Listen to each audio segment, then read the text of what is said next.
Hello, everybody. It's Dr. David Gustitus. It is a Tuesday, beautiful day here in Vienna, Virginia. The topic this month is strengthening a weak immune system, and it couldn't be more timely. I've got plenty of patients who are already very concerned about, going into the fall with colds and flus and COVID, and a lot of things that are on people's minds as far as how do I keep myself strong and resilient and boost my resistance going into this season. And I hope to share with you some insights and um, ideas that you can implement, that you can incorporate into your life right away, and also help you have some more understanding about how your lifestyle choices impact your health from day to day and boost your ability to adapt to any different environment, actually. So what causes a weakened immune system? There are many different causes. We say it's the cold and flu and now COVID season. Well, why is that? What changed going into the fall? Well, one of the things that is commonly reported and talked about is, how how does our level of vitamin D change as the daylight starts to get shorter? Um, and our exposure to the sun each day gets shorter. Well, we get less exposure to the sun. And there's many other things. I know we're in close quarters. We start to, if it's colder out, we tend to spend more time inside. I don't really think that happens as much because people are already inside doing their work, and they've been outside all this fall. So what is it? I don't think the viruses have a season where they're more activated, particularly in the fall than they are in the summer or the spring. I think a lot of it has to do with us. And some of those changes and some of those factors include like stress. So as we come into the fall and the holiday season, stress levels go up. There's the holidays. There is work-related stress, like end of year deadlines, where the company's got to get XYZ projects done. We've got to meet certain quotas by the end of the year. I mean, I hear that a lot from my patients. Poor diet. Well, going into the holiday season, same thing. Whether it's Thanksgiving or holiday parties or Christmas or New Year's, people don't tend to eat the greatest diet, and that has an effect.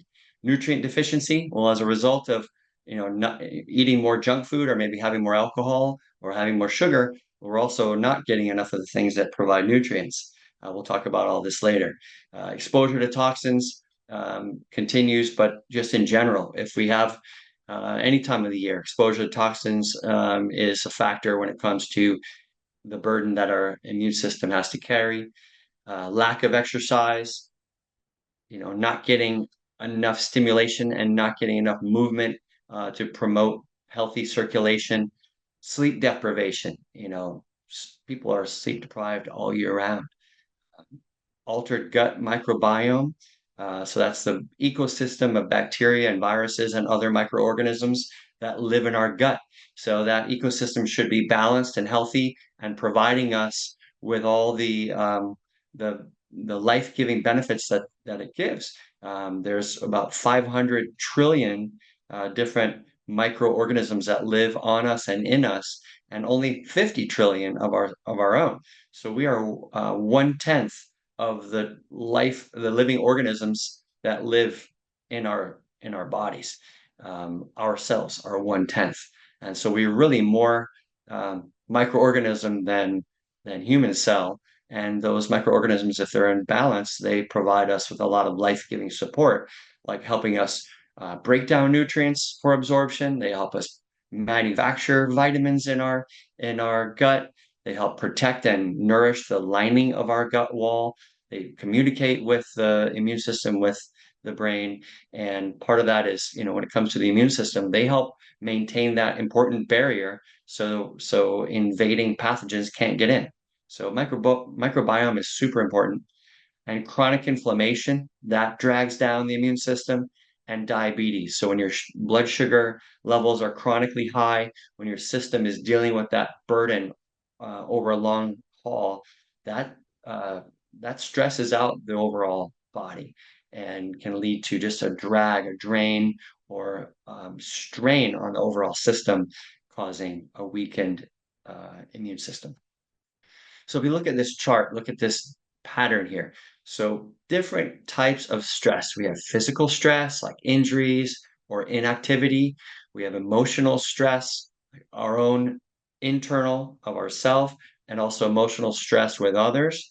And we have chemical stress, which is like toxins that we are exposed to, or deficiency of things that we need, but we're not getting. All of those contribute to our burden and can shift and provoke an internal pattern of stress dominance. It's also known as fight or flight, and really that registers in the brain. The brain perceives, hey, what state are we in? What are we exposed to? What do we have to deal with? And if the net accumulative exposure is stress, and it could be a car accident, and that's it. Everything else is great. My nutrition's great. Emotionally, I'm really great, but I just had a car accident. That could be it. But most people have a combination of all these different things and they add up. And the net effect is that our brain gets shifted into stress mode. And why do I bring this up? Because over time, that stress dominant pattern leads to weakened immunity. It's just when we're concerned about our immediate survival, the body invests less energy, circulates less blood to certain systems that are deemed lower priority in the moment. So if it's fight or flight right now, well, I don't need to worry about a bacteria that's going to kill me in 3 weeks, or I don't need to worry about digesting my lunch or eliminating it. That can go. And I just need to send all the blood, the circulation, and the energy, the circulating fatty acids and the circulating glucose to my muscles to be ready for fight or flight. And what happens is our immune system gets downshifted. It's not like it's gone, but it just is not as active. So, what are some keys to a strong immune system? Well, cultivating a state of calm. These are the my takeaways. These are my summary points. If you cultivate a state of calm, if you kind of the flip side of that last chart where we're looking at stress, having a positive sense of your security, a positive sense of where you're heading, of your social support, of your life, just a feeling of gratitude, a feeling of contribution. I mean, and also just feeling at ease. That's very important because again, the more we feel that sense of dis-ease or lack of ease, then we're going to shift into that state of lack of calm or stress. Next, energy. Well, are we able to generate energy? Have we been working with doing exercise and our activity to promote our body's ability to produce energy? And one of the main areas is mitochondrial health. Within the cell, and like I mentioned, our 50 trillion cells, we have a power plant called the mitochondria, and the mitochondria produce the energy that makes the cell run, make the cell work. And those can multiply. You can have multiple mitochondria in a cell if the body is promoting their division, their multiplication. So as we challenge our body little by little, our energy demands go up and we're able to produce more energy. This increases our metabolism and increases the energy available for other things. When it comes to the immune system, if you've ever recall having the flu or having a bad cold, how's your energy? How much desire do you have to go out for a walk, let alone go to work or you know go shopping or go play with friends and run around? You don't, because your energy is drained. The immune system is a big energy drain. And that goes for chronic inflammation. When the immune system's chronically activated because we're all the time inflaming in response to our environment or dealing with something that hasn't resolved, that drains our energy and leads to fatigue. So energy is important. Then reserves. What does that mean? Well, when it comes to your reserves, I'm talking about just having enough of our system, the white blood cells available to deal with whatever comes our way. If our immune system is already um, distributed and activated and fighting something that has been there for a long time. Let's say you have gingivitis and you have inflammation in your gums, or maybe you have a chronic sinus infection and you have inflammation and immune activation there, always dragging your system, or you have a chronic cough or a gut issue, like the microbiome is out of balance and you have this kind of low grade inflammation where you're reacting to foods, or you have irritable bowel, those kind of inflammatory issues, all of that collectively, no one issue might be a huge showstopper or cause you to need to go, get it checked out in the moment. But over time, you realize, wow, I'm really, if you look at all of that, yeah, I have a lot of chronic stuff going on, and no wonder I'm always susceptible because my immune system is always occupied and busy. So you want to have reserves when we come into these seasons. So we need to look at addressing those chronic infections and chronic sources of inflammation. And lastly, another key is nutrition. And the flip side of that is lack of toxins or avoidance of toxins. So good nutrition, making sure you have a balanced, healthy diet full of the resources that your body and particularly your cells need, the vitamins, the minerals, the cofactors provided in a natural delivery system. For example, if you isolate vitamin C, and you only take the vitamin C and not its cofactors, your cells will be looking for those cofactors, those other molecules that help vitamin C work properly. If you take in vitamin C from a food, like from lemon or lime, like citrus, then you'll get cofactors. You'll get those things that are delivered naturally, so that it can work as nature intended. So let's talk about more. So gut health and immunity. Let's take a deeper dive into gut health.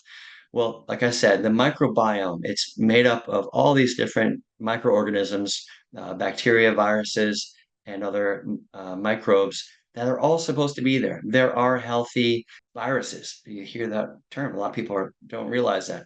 There are viruses all over us and inside us. Yes, that they coexist. There are viruses that are synergistic, plenty of bacteria that are synergistic and work together symbiotically, meaning like our lives work together to help for mutual benefit. Um, and we need to nourish that and maintain that. And how do we do that? Well, one of the things, as I'll skip down here to the fourth point, is we need to provide adequate prebiotics in the form of foods that we eat. Certain foods are higher in fiber than others, and foods that are higher in fiber are typically fruits and vegetables, and whole grains like a brown rice type food or quinoa. Those are higher in fiber, and crunchy fruits and vegetables. Those have higher amounts of fiber that feed the bacteria in our gut. Probiotics are the seeds. So those are like seeding your lawn, and you want to throw a lot of grass seed down to thicken it up. Well, it's not the fertilizer. Prebiotic is the fertilizer.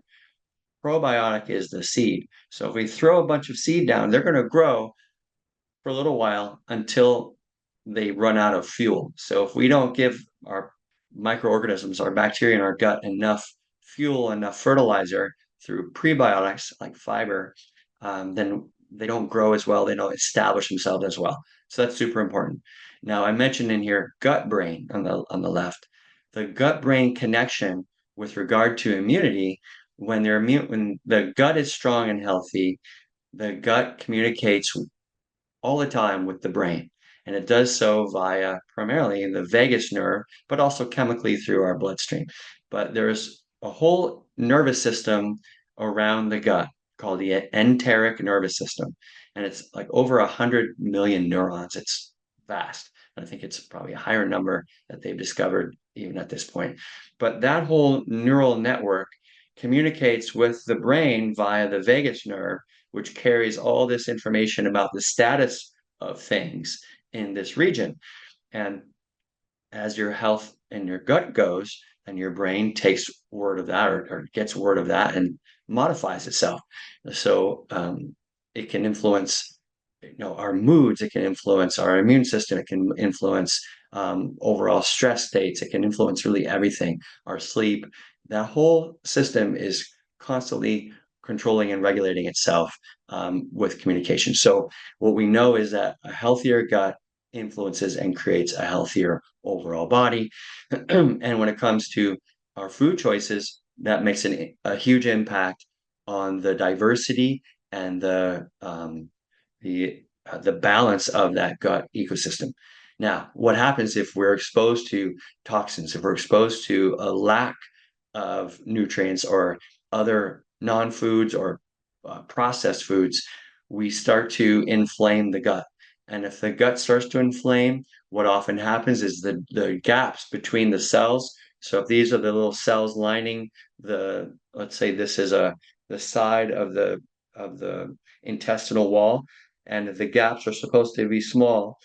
I might be off on this slightly, but I think more like 2 microns, which a very small space between each cell that can grow to like 200 microns, allowing larger food particles and even some bacteria to get into the bloodstream, which is just one cell over. So right over here is the bloodstream. And from the lining, the internal space of the intestinal tract, we can see these particles and or bacteria or toxins get into the bloodstream and start to create more inflammation and really provoke an immune reaction that can be, it could be like an irritable bowel situation, an IBD, like an inflammatory bowel, um, even autoimmune type situations where now these food particles are circulating around in the body, and the immune system looks at them as, wow, that's a 200 micron piece of food that looks about the size of a bacteria. And the immune system says, let's just put an antibody or start creating antibodies against that food particle, which can lead to more inflammation and ultimately can lead to autoimmunity, where we start to go after foods because they look like they're an invader, and the immune system looks at the sequence of amino acids in the food and compares it to the sequence of amino acids in, say, a cell in the body, and says, wow, they overlap a lot. And that overlap says, well, tells the immune cells, let's just consider that the same, and let's go after both of those every time we see it. So then it could be your thyroid gland, it could be your the synovium in your joints, which is something that happens with rheumatoid arthritis. If it goes after the thyroid, it could be Hashimoto's. Every different cell type has its own sequence, and that's one of the proposed or theoretical origins of autoimmunity and how that all comes into play. Stress will inflame our gut. Toxins, like I said, will inflame the gut. Inflammation elsewhere in the body will lead to the gut inflaming, because inflammation in one part of the body will cause a circulation of inflammatory chemicals, which lead to more inflammation elsewhere. Like you can have a concussion, and the concussion will cause a circulation of inflammatory chemicals. And within hours, you can start to develop leaky gut after concussion. And ultimately, this leads us to be vulnerable. If the lining of the gut the spaces are bigger than they should be, if particles are getting into the immune system or into the bloodstream, sorry, that shouldn't be there, it's going to start to burden the system, start to create this disarray of the immune system, as well as really a breakdown of the external barrier, which the gut lining is an external barrier, even though it's inside us. It's just a tube from our mouth all the way down. And if that tube starts to be porous, then things are coming in that shouldn't be, which can cause us to be vulnerable.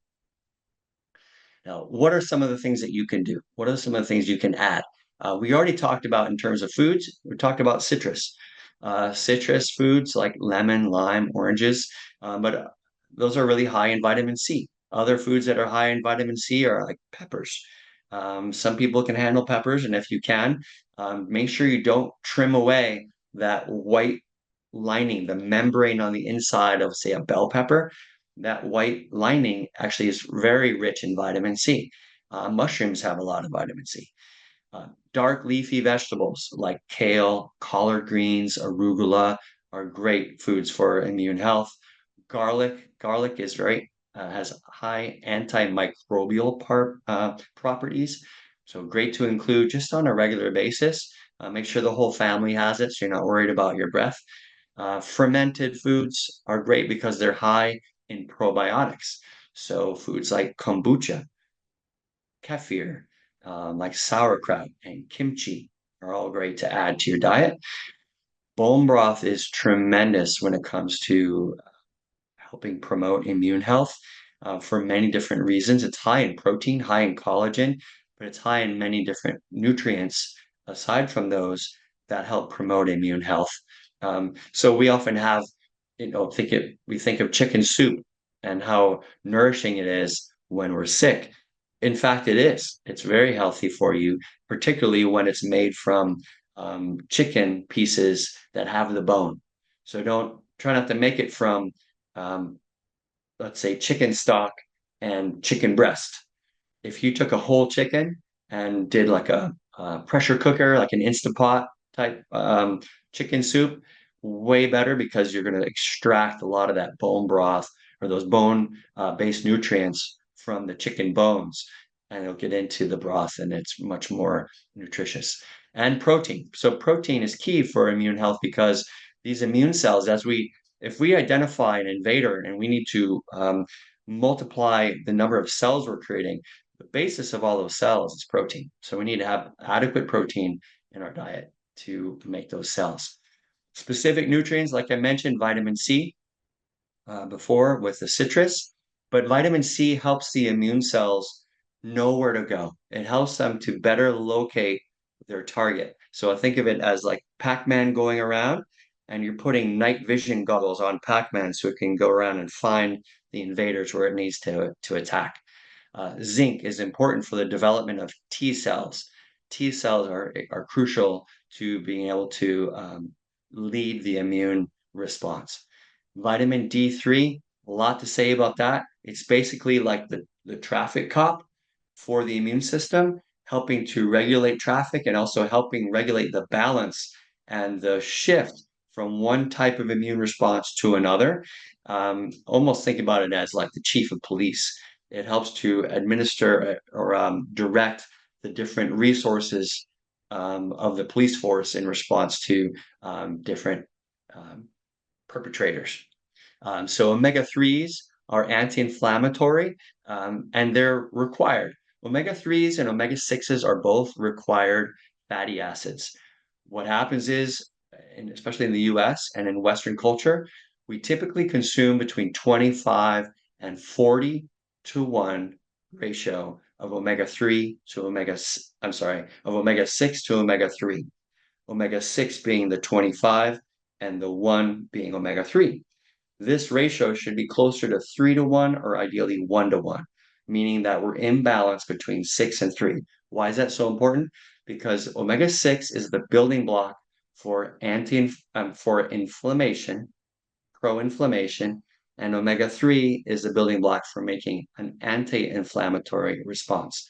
If you have equal parts, then you're going to create the chemicals and create the response more equally. If you're dominant in the building blocks for making pro-inflammatory chemicals, what are you going to make more of? And hence, we have a very inflamed population of people in the modern world. And so boosting your omega-3s will go a long way to increasing or improving that ratio, and dropping things like corn oil, vegetable oils, canola, safflower, sunflower will also help you drop that omega-6 number. Probiotics, like I mentioned before, I'm sorry, I skipped vitamin A. Vitamin A is found in like beta carotene foods like carrots and squash, sweet potatoes. Those help maintain the barriers. So we're just talking about the intestinal lining, mucous membranes like in our sinuses and our nose and in our throat and our lungs, maintaining healthy barriers. That's done with vitamin A, and those foods are great for that. And like I said, probiotics will help to reseed and repopulate your gut microbiome. Lastly, echinacea, astragalus, elderberry, andrographis, and oregano. These all have different types of properties that help stimulate immune activity. Not everybody is a candidate for all of those herbs. You need to work with somebody to make sure that you're getting what is good for you and you're working through the process of discovering what is a good herb to help you. Because just because if we look up, whether it's Google search or if you look on social media and somebody like myself is promoting, here's how to help with your immune system, you need to realize that it's essential to get guidance, because you can jump into a whole bunch of things and start taking all these different vitamins and herbs and think that they're all created the same and they're all good for everybody, but they're not. And vitamins are essential to everybody, but how much do you need?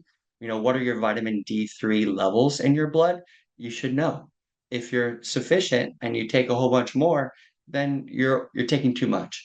If you're taking a little bit and you're not getting enough to make it sufficient, then you think you're okay, but you don't really realize that you're still deficient because you took like the recommended daily allowance, the RDA.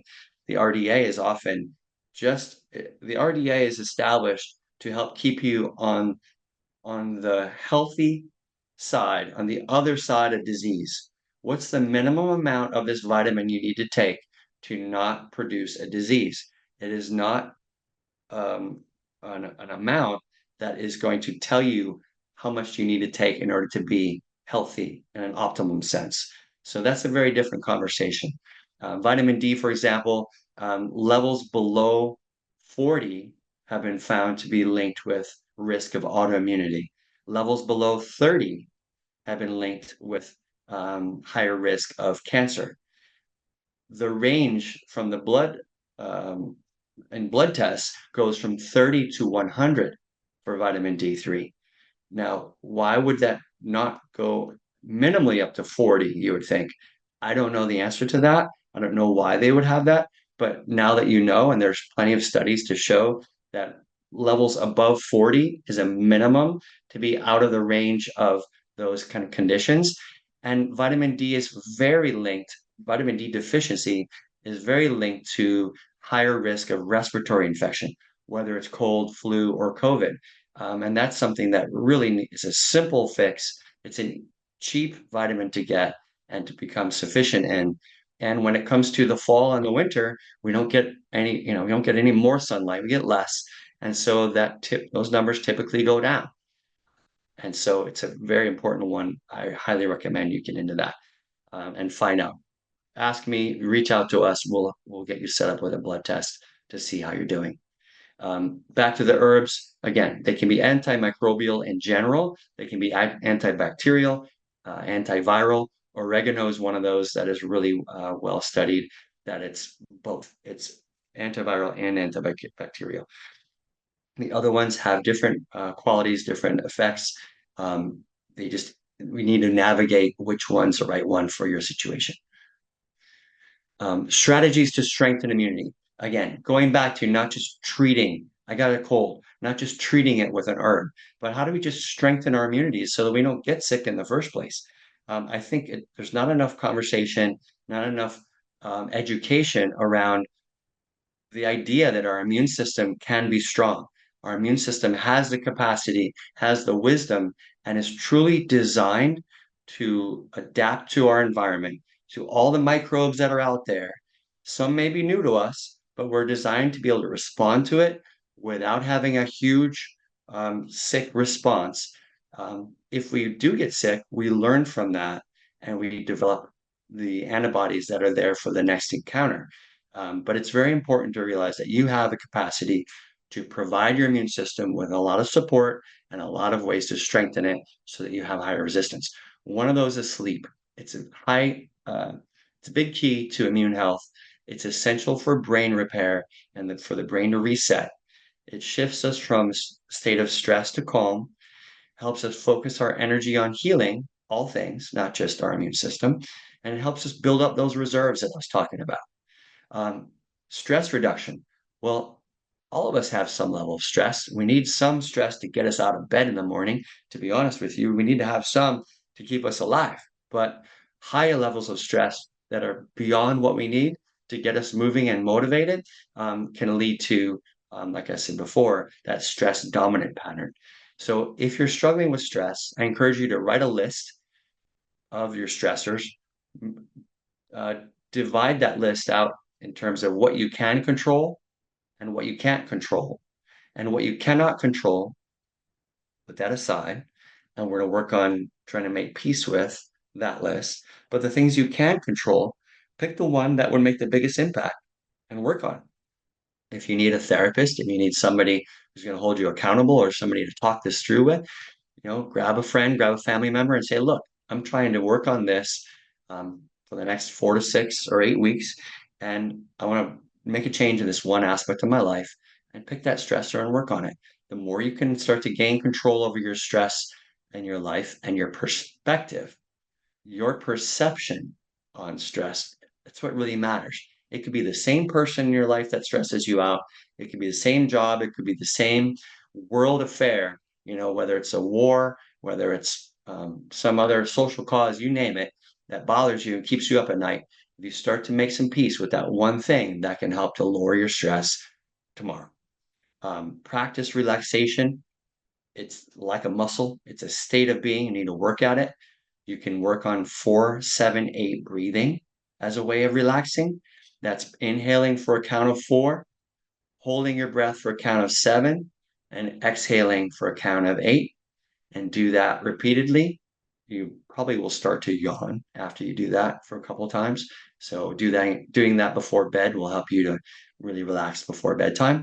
And then spend some time in nature because that'll help you to reconnect with the season and reconnect with the pace of life in a natural state. If we're always on our phones and the pace of information that comes in through our phones is is faster than we could possibly relate to other humans in a natural sense. Like we wouldn't have conversations in a room like at a cocktail party at the pace at which we can like and post and share and reflect and search and those things we do right now. But I think it's important to get back to our biological pace on as much frequency as we can, because that biological pace is what keeps us healthy. And the more we are at a digital pace, the less healthy we get, my opinion. But I think if you look around, it seems to be true. Um, Next, other strategies. Exercise. Exercise is essential for our immune system to be healthy. It helps promote calm, it stimulates the immune system, and low levels of exercise, like moderate levels, without being excessive or being overtaxing, um, prepare our immune system. If we're like exercise is kind of like a small version of fight or flight. It's like I'm going to rev my engine, and your body's smart enough to know that, well, we might cut ourselves, so it'll prepare an inflammatory response just in case. It'll circulate some white blood cells just in case. We might cut ourselves, we might, get bruised, we might get bumped, we might get injured. So the body's ready to do the healing from mild level or short-term fight or flight. And exercise helps to stimulate that process. Long-term exercise, long-term stress overburdens that system and wears it out. And that's where our immune system on the long term, where we don't recover from exercise, we start to decline in our immune system, our immune response. Exercise improves circulation. It reduces our risk of illness. These are all research findings. It promotes an anti-inflammatory and antioxidant state. So those are some of the things that happen with exercise because we're lowering stress on the long haul. We're becoming more resistant. We give ourselves a little bit of stress. Yes, it stresses us for the short term, but we are resilient and we adapt to that little bit. If we give ourselves so much stress that we can't adapt to it, it overwhelms this mechanism. So then it becomes detrimental. But if we give ourselves a little more than we're used to, 10%, 20% more, or whatever that workout is beyond our usual, then our body will respond by strengthening and being more adaptive over time. And that's what we want with exercise. That's what we want with our day-to-day life. Now, mind and spirit, these are things that, well, okay, well, how do you do that? How do you get into that? Well, certainly we can pursue psychotherapy. We can work on our mental and our emotional health. I say start with the inside. Start with your love and start with your gratitude. Do you love yourself? Can you answer that question? Can you write down on a page all the reasons why you love yourself? If you find that hard, then spend more time on that.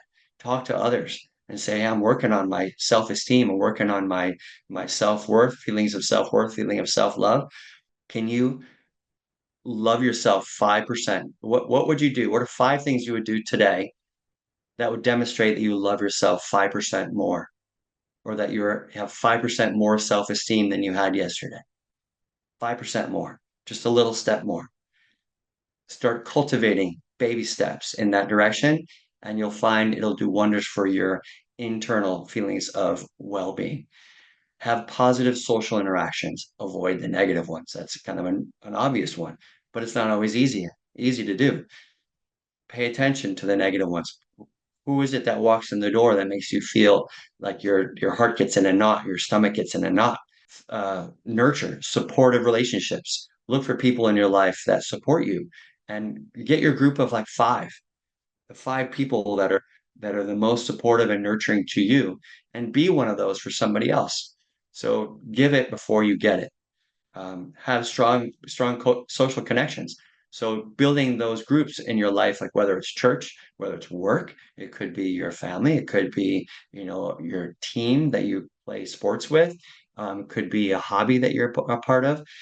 Build those connections through networks and through common interests and common bonds, and have a positive focus. What you think about will come about.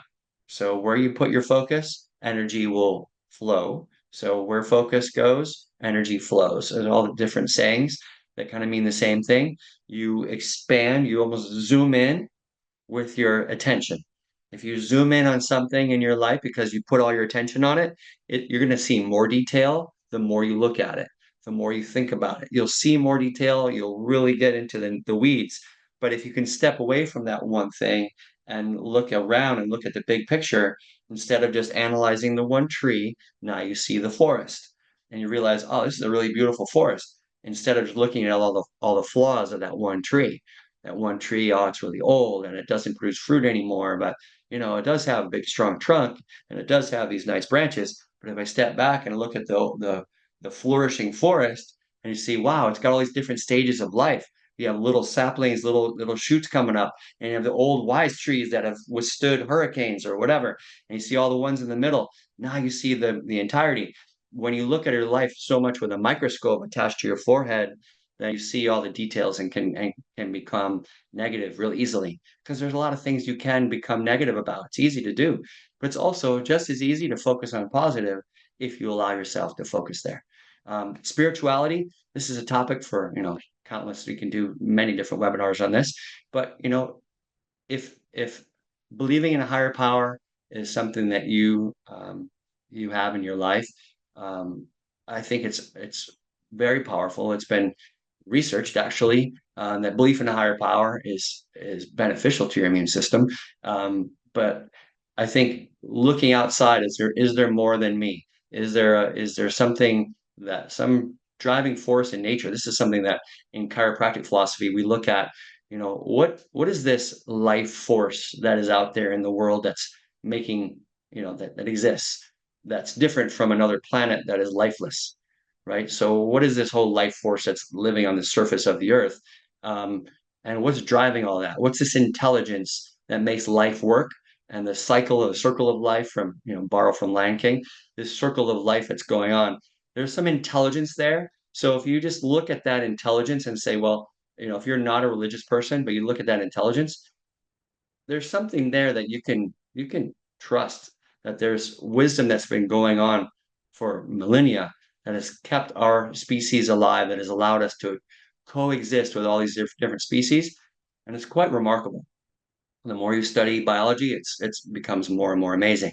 But those of you who believe in higher power and believe in, whether it's God or Allah, or you name it, name the different names of God, um, and you go to church, or you pray regularly, or you meditate, depending on your faith, people who are part of religion have a stronger immune system, and it's again been documented, that that's the case. I think banding together with other people who have like philosophy and like beliefs, similar beliefs to yours, is powerful. And that goes a long way. And it could just be, like I said, just looking at nature as a force of intelligence and life, or your religion. I mean, any of that is up to you, but I just encourage you to think about that differently if you haven't already. Next up, chiropractic care. All right. Well, I've been a chiropractic patient since I was 4 years old. And I started when I had an immune problem. I had asthma really bad. I had bad allergies. My early childhood, from basically 1 years old, being 1 year old to my fourth birthday, when I went to the chiropractor for the first time. My asthma was so severe. I was going to the ER regularly, going to the pediatrician, and no one seemed to have an answer for me. Now, in my personal situation, I go to the chiropractor, he adjusts me, and 10 minutes later, I'm breathing better. I had wanted that result to happen every time I went to the ER. I had wanted that result to happen every time I went to the pediatrician. It never did. I go to the chiropractor and I'm breathing better in 10 minutes. All I cared about was that it helped me. From then on, I started going to the chiropractor more regularly, and my asthma started to decline and decrease in severity and frequency. And I was able to play soccer and get stronger and stronger with time. My life was changed by that so much, I became a chiropractor. Now, here's the thing. There's many different ways that chiropractic can help with your immune system.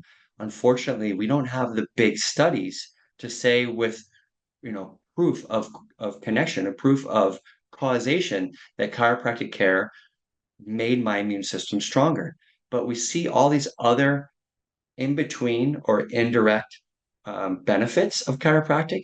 And if we draw the line from a physiological or body function perspective, you can see how there's a lot of strong biological plausibility, like a high likelihood that there's something going on here. We just don't have the scientific evidence to say for sure that that's what's happening.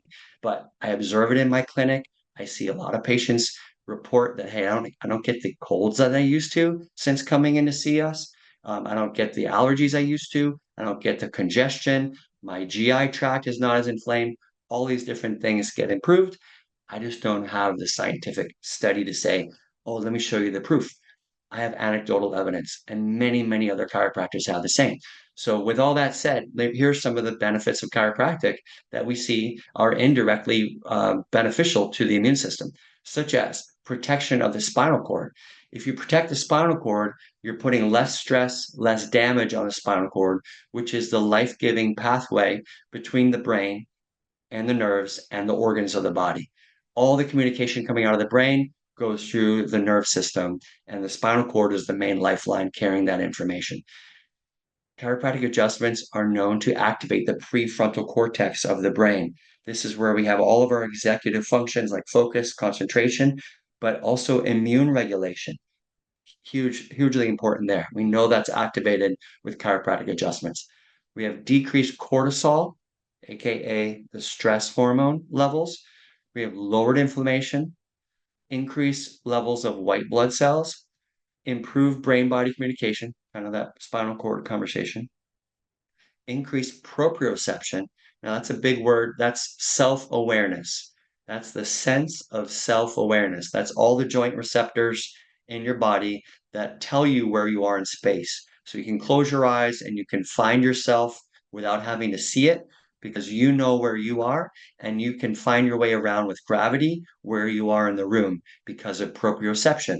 And when proprioception is improved, it shifts the brain into that state of calm and relaxation, rest, digest, and repair mode out of the stress mode.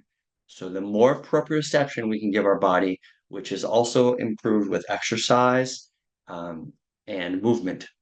So all those types of um, inputs, chiropractic care, exercise, movement helps stimulate proprioception. Super important. Better sleep is a benefit of chiropractic as well as an overall sense of well-being. Now, when we get in this state, this is kind of, I love my slides where we show somebody balancing on one leg, the state of nirvana, ultimate health. We're well adjusted, AKA well adapted. Well, if we start doing these things like alignment and fitness, which is focusing on protection of the pathway, of the brain body pathway, and stimulating that pathway with adjustments and movement. We help to promote this well-adjusted state, peace and calm through some of the things we talked about, peace and calm with ourselves and with others, and purity and sufficiency of our cellular nutrition. So the things that we need to take in, we take them in adequate amounts, but also in a state of purity, lacking those toxins that we would get exposed to that would provoke inflammation and provoke our immune system from getting bogged down. So this is kind of like the wheel of how do we promote an optimal state of health. It's not just about immune health; it's really about overall health. Because if we parcel out the immune system as if it was separate, we're actually creating a false reality. That's not how it works. It's connected to our gut. It's connected to our brain and our nervous system. It's connected to our circulation. It's connected to our detoxification system. It's connected to everything. And so our whole body really needs to be healthy in its entirety, and we need to nourish it. Just, what I encourage you to do today is pick one of the things we talked about today and work on it, whether it's one stressor or one nutrient or one new food you're going to add, or maybe you're going to cut out added sugar from your diet, or processed foods. Take one step, master that, get it down, and notice the changes. I guarantee you'll start to feel better if you start to take care of some of these steps. If you want to add exercise in at a minimum level each week, okay, let's do 3 days of brisk walking. Can you start there? If you're already at that state, what else could you add? Could you add in some weight training, doing some strength training, add some resistance, very heavy stuff? Go to the gym and pick up some heavy stuff. Pick it up, do some bicep curls, press it, push it, pull it, whatever. We can talk about that more in detail if you want some specific guidance of what to do in the gym. But ultimately, we need this internal pathway to be clear. We need it to be nourished and we need it to be non-toxic. That's the end of the story. And the different ways that we could be toxic could be physical, too much sitting. We could be exposed to chemicals and we could be exposed to negative toxic thoughts. And then the nourishment can come from movement, can come from vitamins, minerals, and foods, and it can come from nourishing relationships. So that's really what I have. Take this and run with it. Start adding these to your lifestyle. I know you're going to have a healthier and more successful immune response this fall and holiday season. So reach out if you have any questions before I sign off. Reach out, schedule a consultation. Join us on Tuesday nights. Tonight is one of them where I do an in-person wellness workshop for patients and for the community. Thank you again for tuning in, and I will see you next month.